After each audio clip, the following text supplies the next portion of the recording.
हाय student, Sundarpal ब्रोड, assistant professor botany, government college Nohar. इससे पहले के वीडियो में हमने परागण की क्रिया के बारे में विस्तृत चर्चा की थी और उसके अंदर हमने स्वपरागण और परपरागण के बारे में चर्चा की थी। आज का हमारा जो टॉपिक है वो है परपरागण जो है वो किससे हो सकता है, या हम कह सकते हैं कि जो क्रॉस पोलिनेशन है उसका होने के कारण क्या हैं, या क्रॉस पोलिनेशन के साधन क्या हैं जो क्रॉस पोलिनेशन करवाते हैं। तो क्रॉस पोलिनेशन के लिए हम साधनों की बात करें तो उसको हम एक चार्ट बना करके, पहले एक चार्ट को मैं आपके सामने लेकर के आ रहा हूँ आपकी स्क्रीन पे, और उसके बाद एक एक जो चीज़ है उसको हम पढ़ेंगे। तो आपकी स्क्रीन पे जो चार्ट है वो पर परागण के साधन है, एजेंसी ऑफ क्रॉस पोलिनेशंस। तो उसमें जो सबसे पहले हैं कि कौन सी चीज़ें हैं जो पर परागण को करवाती हैं। तो जैसे ए लिखा हुआ है कीट परागण, कीट करवाते हैं, उसको बोलते हैं एंटमोफिली। दूसरा है वायु परागण, जिसको बोलते हैं एनिमोफिली। तीसरा है जल परागण, जिसको बोलते हैं हाइड्रोफिली। और चौथा जो है वो है जंतु परागण, जिसको बोलते हैं जूफिली। जंतु परागण अलग अलग होता है, पक्षी द्वारा होता है उसको ऑर्निथोफिली, चमगादड़ द्वारा होता है उसको चिरोट्रोपोफिली, और सबुक द्वारा होता है या घोंघे द्वारा होता है उसको हम बोलते हैं मेलेकोफिली। यहाँ पर एक चार्ट बना करके पर परागण के साधनों के बारे में चर्चा की गई है कि वो कीटों द्वारा होता है, वायु द्वारा होता है, जल द्वारा, या किसी जंतु द्वारा होता है। कैसे होता है, किस कारण से होता है, कौन सी चीज़ें जो हैं उसको प्रभावित करती हैं, उसके बारे में विस्तृत चर्चा हम 10-15 मिनट का जो वीडियो है उसके अंदर करेंगे। सबसे पहला जो पर परागण के साधनों के अंदर हैं वो हैं कीट परागण, या जिसको हम एंटमोफिली कहते हैं। अनेक पौधे जो होते हैं ना, उनके अंदर पुष्पों पर विभिन्न प्रकार के कीट जैसे मधुमक्खी, तितलियाँ, भौरे, मोथ, लीफ हॉपर आदि बैठते हैं। कीट क्या करते हैं, पुष्पों के विभिन्न आकर्षक रंगों और गंध से आकर्षित होते हैं। मधुमक्खी मकरंद की खोज में एक पुष्प से दूसरे पुष्प पर मंडराती है, तो मोथ व अन्य कीटों के लिए परागण भोजन है। जब कीट पुष्पों पर बैठते हैं ना, तो उनके पंखों से तथा जो रोमिल पैर हैं उनसे व अन्य भागों से परागकण वर्तिका ग्रह पर चिपक जाते हैं, और इस प्रकार अधिकांश पौधों के अंदर कीट परागण ही होता है। कीट परागण के लिए पौधों में अनुकूलन पाए जाते हैं कि क्या कारण है जिसके कारण कीट परागण होता है, या पौधों के अंदर क्या चीज़ें पाई जाती हैं जिसके कारण कीट जो हैं पौधों के अंदर परागण की क्रिया को करते हैं। एक बार फिर मैं आपको उसी चार्ट पे लेके जा रहा हूँ जिसके अंदर कीट परागण को बताया गया था। इसके अंदर देखो, कीट परागण के अंदर पहली चीज़ है रंग, कलर। कलर क्या करता है, जो फ्लावर हैं उसके रंगीन और चमकदार जो दल जो होते हैं, हमने पहले भी चर्चा की थी कि दल जो होते हैं वो रंगीन होते हैं, और दल का जो रंग होता है वही पुष्प का रंग होता है। तो पुष्पों के रंगीन और चमकदार जो दल जो होते हैं वे कीटों को अट्रैक्ट करते हैं, आकर्षित करते हैं। जैसे मुशिंडा पादप हैं, उसमें एक बाह्य दल जो बढ़कर के बहुत ही सुंदर रंगीन हो जाता है, और ये विभापन पट का कार्य करता है और कीट उससे आकर्षित होता है। इसी प्रकार यदि हम बात करें यूफोर्बिया की, तो यूफोर्बिया के साइथियम जो पुष्पक्रम है उसमें शयपत्र जो होते हैं वो रंगीन हो जाते हैं, कलर्ड होते हैं, और उसके कारण जो होते हैं कीट जो हैं परागण की क्रिया करते हैं, या इनका जो कलर जो है यूफोर्बिया के अंदर और मुशेंडा के अंदर, मुशेंडा और यूफोर्बिया हमने एग्जाम्पल लिया कि उसके जो दल जो हैं वो रंगीन होते हैं, या हम जनरली हम कह सकते हैं कि पौधे जो होते हैं उसके पुष्प जो होते हैं उनके अंदर रंग जो होता है, उन रंगों को कीट आकर्षित करते हैं, आकर्षित होते हैं कीट उन रंगों की तरफ। और जब पुष्प के ऊपर कीट बैठता है तो उनके विभिन्न भागों पर, कीटों के विभिन्न भागों पर पुष्प के जो नर जननांग हैं उससे जो परागकण हैं उसके किसी भी भाग से कीट के चिपक जाते हैं और वो कीट वापस यदि किसी पुष्प की वर्तिकाग्र पर पहुंचेगा तो वहाँ वो परागण जो हैं वो गिर जाते हैं, जिससे पर परागण क्रिया होती है। तो कीट परागण के अंदर जो पहला पौधे के अंदर यदि अनुकूलन की बात करें तो पौधे का जो पुष्प है उसका रंग। दूसरा जो है वो है नेक्टर या मकरंद। मकरंद क्या होता है? अनेक पुष्पों में मकरंद ग्रंथियां पाई जाती हैं, नेक्टर ग्लैंड पाई जाती हैं, जिसमें से नेक्टर या जो मकरंद है वो उसका सिक्रेशन स्रावित होता है। और जैसे लार्क्स पर है, सरसों है, कैप्सेला है आदि कई प्रकार के पुष्प हैं, उसके अंदर जो नेक्टर ग्लैंड्स पाए जाते हैं जिससे नेक्टर जो है वो स्रावित होता है। और इस नेक्टर या मकरंद की तलाश में मधुमक्खियां पुष्प पर प्रवेश करके कीट परागण कराती हैं।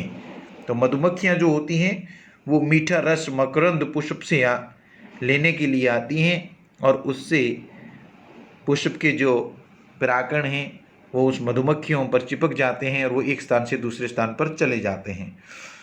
तीसरी जो चीज़ है पुष्प के अंदर पाई जाती है सुगंध, स्मेल। रात्रि में खिलने वाले पुष्पों के अंदर सुगंध होती है जिसके कारण रात्रि में कीट आकर्षित होते हैं, जैसे रात की रानी, जूही, चमेली, हार श्रृंगार, ऐसे कुछ पादप हैं जिनके अंदर विशेष प्रकार की स्मेल होती है। उस स्मेल को जो है विभिन्न प्रकार के जो कीट हैं वो आकर्षित करते हैं और रात को उस पुष्प पर आकर के बैठते हैं, जिससे उन कीटों के विभिन्न भागों पर उसके जो परागकण हैं वो चिपक जाते हैं और वो अन्य पुष्प जो होता है उसकी वर्तिकाग्र तक पहुंचा देते हैं। ये जो तीसरी चीज़ ये है भोजन है कि परागकण जो होता है ना, खुद परागकण वो अनेक कीटों का भोजन होता है। इसके कारण भी कीट क्या होते हैं, परागकण को खाने के लिए वहाँ आते हैं और कुछ परागकण खा लेती हैं और कुछ परागकण उनके चिपक करके एक स्थान से दूसरे स्थान पर चले जाते हैं। तो कीट परागण जो हैं एंटमोफिली वो कीटों द्वारा होता है कीट परागण। और कीट एक पुष्प की तरफ क्यों आते हैं, क्यों उनका आकर्षण पैदा होता है, तो उस आकर्षण को पैदा करने में जो पुष्प हैं उसके अंदर ही कुछ विशेष प्रकार के अनुकूलन पाए जाते हैं। उसी की हमने चर्चा की थी कि एक जो रंग हैं, एक उसमें जो नेक्टर हैं, एक उसमें स्मेल है और एक खुद जो परागण है वो कई कीटों का भोजन है। उसके बाद हम दूसरी बात पर चर्चा करते हैं कि वायु परागण। जो अनावृत बीजी पादप हैं जिम्नोस्पर्म में तथा अनेक एंजियोस्पर्म प्लांट्स में परागण वायु के द्वारा दूसरे पौधे से वर्तिकाग्र तक पहुंचते हैं, इसे हम वायु परागण कहते हैं। वायु परागण के लिए भी पौधे के अंदर विशेष प्रकार के अनुकूलन पाए जाते हैं। जैसे वायु परागण जिन पौधों में होता है उसके परागकण बहुत छोटे होंगे, हल्के होंगे और चिकनी सतह वाले होंगे, अतः आसानी से हवा में उड़ जाएं। यानी कि आसानी से हवा में उड़ने के लिए उनमें अनुकूलन पाए जाते हैं कि परागकण क्या होंगे, छोटे, हल्के और चिकनी सतह वाले होंगे। जैसे कुछ पौधों के विशेष प्रकार के परागकण पाए जाते हैं, जैसे चीड़ है, पाइनस के परागकण जो होते हैं ना वो पंख युक्त होते हैं, अर्थात आसानी से हवा में उड़ जाते हैं। सामान्य रूप से जनरली यदि हम देखें तो फ्लावर जो होते हैं वो एकलिंगी होते हैं। नर पुष्पों की संख्या मादा पुष्पों की संख्या की तुलना में अधिक होती हैं, तो परागकण अधिक मात्रा में बनते हैं। तो अधिक मात्रा में बनेंगे तो कुछ न कुछ तो परागकण एक पौधे से दूसरे पौधे की वर्तिकाग्र तक जाएंगे। अर्थात हम कह सकते हैं कि परागकणों की अधिक मात्रा में बनना भी वायु परागण को अधिक स्ट्रॉन्ग करता है। वायु परागण या वायु परागित पुष्प पत्तियों से काफ़ी ऊपर निकलते हैं, अतः पुष्प या पुष्पों एवं वायु में उड़ने वाले परागकणों से सीधा संपर्क हो जाता है और छोटे एवं आकर्षक रहित पुष्प होते हैं, इसके छोटे होंगे और आकर्षक रहित होंगे, यानी कि अट्रैक्ट नहीं करेंगे। इस प्रकार के पुष्प भी पाए जाते हैं, जिसके कारण वायु तो छोटे और आकर्षक रहित पुष्प होते हैं, जैसे मक्का में स्पेंडिक्स, चावल में पेनिकल, गेहूं में स्पाइक और शहतूत में नीचे लटका हुआ कैटकिन आदि।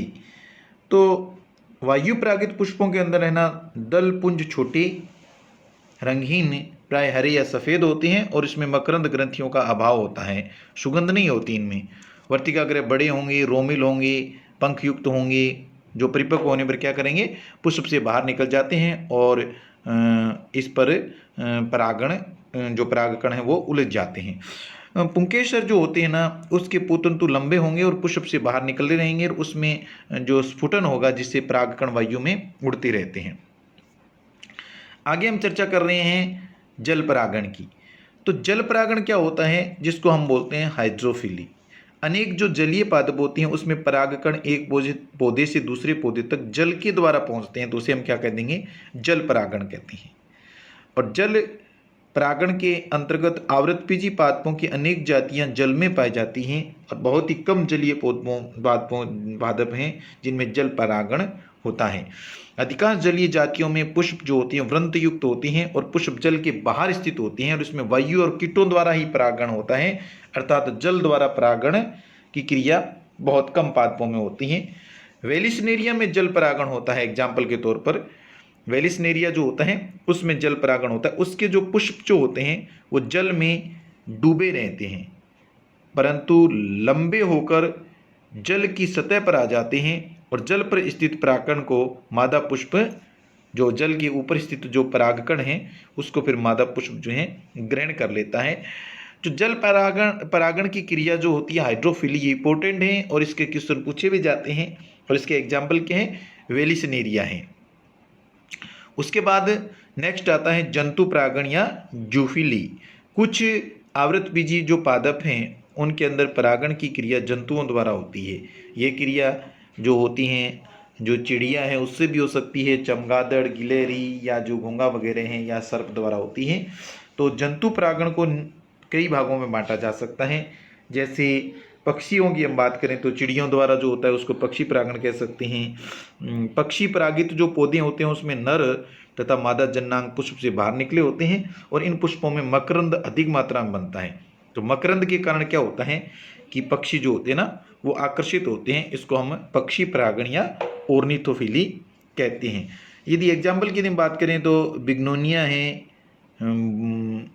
और बोटल ब्रूस जो प्लांट हैं कैलिस्ट्रियमोम, उसमें सेमल में आदि पादपों के अंदर पक्षी परागण होता है। दूसरा जो जंतु परागण के अंतर्गत हम बात करें चमगादड़ परागण की, तो चमगादड़ परागण की क्रिया है वो उष्णकटिबंधीय जो प्रदेश होते हैं ना, ट्रॉपिकल रीजन वाले, उस एरिए के कुछ पौधे जो होते हैं उसमें जो होता है चमगादड़ द्वारा परागण होता है। और इस प्रक्रिया में पौधे के पुष्प जो है ना रात्रि में खिलते हैं, क्योंकि चमगादड़ जो होते हैं वो रात्रि में उड़ते हैं, तो इनका आकार तथा जो पुष्प परंतु जो होता है ना बड़ा होता है, अधिक मात्रा में इसमें मकरंद स्रावित होता है। कदम्ब जो पौधा है, कदम्ब का जो पौधा है उसमें मुख्य रूप से चमगादड़ द्वारा ही परागण की क्रिया होती है। और तीसरा जो है वो दिखा रखा है संबुक परागण या जिसको हम बोलते हैं मेलेकोफिली। कुछ पौधे जिसके अंदर स्नेल द्वारा परागण की क्रिया होती है, स्नेल द्वारा, उसको हम क्या बोलेंगे, मेलेकोफिली बोलते हैं। एरिसीमा एक प्लांट है जिसके अंतर्गत क्या होता है, मेलेकोफिली पाई जाती है। कुछ पौधे ऐसे होते हैं जिनके अंदर चिंटियों द्वारा परागण की क्रिया होती है, जिसको हम मिर्मेकोफिली कहते हैं। एरिसीमा जो प्लांट जो हैं उसमें सांप के द्वारा परागण की क्रिया होती है, उसे हम ओफियोफिली भी कहते हैं।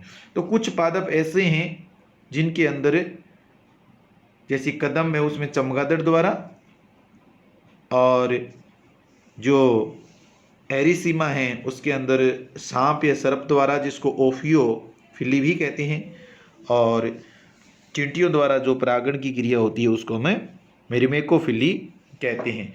तो ये जो प्रक्रिया होती है, ये परागण की प्रक्रिया विभिन्न पादपों के अंदर अलग अलग होती है। किसी में जंतु द्वारा, किसी में कीटों द्वारा, किसी में पक्षियों द्वारा, किसी में वायु द्वारा, किसी में जल द्वारा।